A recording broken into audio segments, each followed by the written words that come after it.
अच्छे दोस्त हैं, लेकिन अब आमने सामने आ गए। वजह चीन।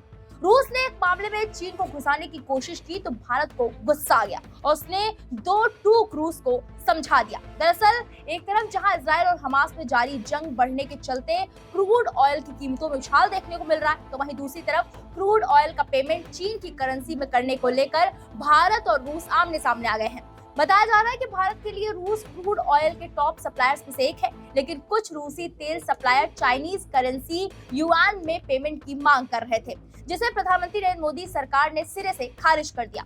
ब्लूमबर्ग के एक रिपोर्ट के मुताबिक चीन से जारी तनाव के बीच भारत ने सख्त रुख अख्तियार करते हुए रूस के तेल सप्लायर्स की मांगों को मानने से इनकार कर दिया। ये सप्लायर भारत द्वारा आयात किए जाने वाले तेल के पेमेंट का लेन देन युआन में करने का अनुरोध कर रहे थे।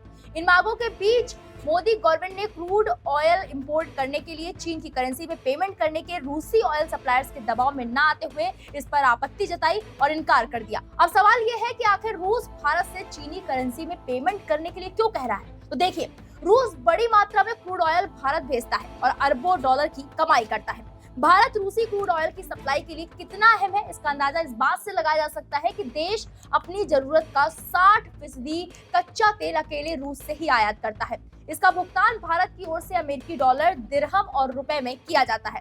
हालांकि इसमें ज्यादा हिस्सा डॉलर का ही होता है, लेकिन पिछले कुछ समय से रूसी कारोबारी अपना ज्यादातर बिजनेस चाइना करेंसी में ही करने का तरजीह दे रहे हैं। ये कारण है कि वो भारत से भी युआन में ही पेमेंट करने के लिए दबाव बना रहा है। रूस में अमेरिकी डॉलर के मुकाबले चीनी युआन में कारोबार तेजी से बढ़ रहा है। वहीं भारत की बात करें तो रिपोर्ट के मुताबिक युआन के जरिए कभी कभार शॉर्ट ट्रांजैक्शंस तो किए जाते हैं, लेकिन रूसी तेल सप्लायर्स चीनी करेंसी ऑयल बिजनेस में लेन देन की प्रमुख इकाई बनाने का अनुरोध कर रहे हैं, जिस पर भारत ने साफ शब्दों में कह दिया है कि ये नहीं चलेगा।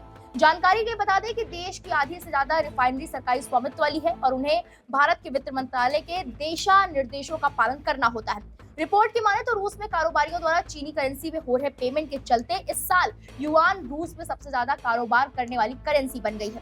भारत की सबसे बड़ी रिफाइनरी इंडियन ऑयल कॉर्पोरेशन यानी कि IOC ने हाल ही में रूसी क्रूड का पेमेंट चीनी करेंसी में किया था, लेकिन उसके बाद ही केंद्र सरकार ने चीनी करेंसी में किसी भी तरह के लेन देन पर रोक लगा दी।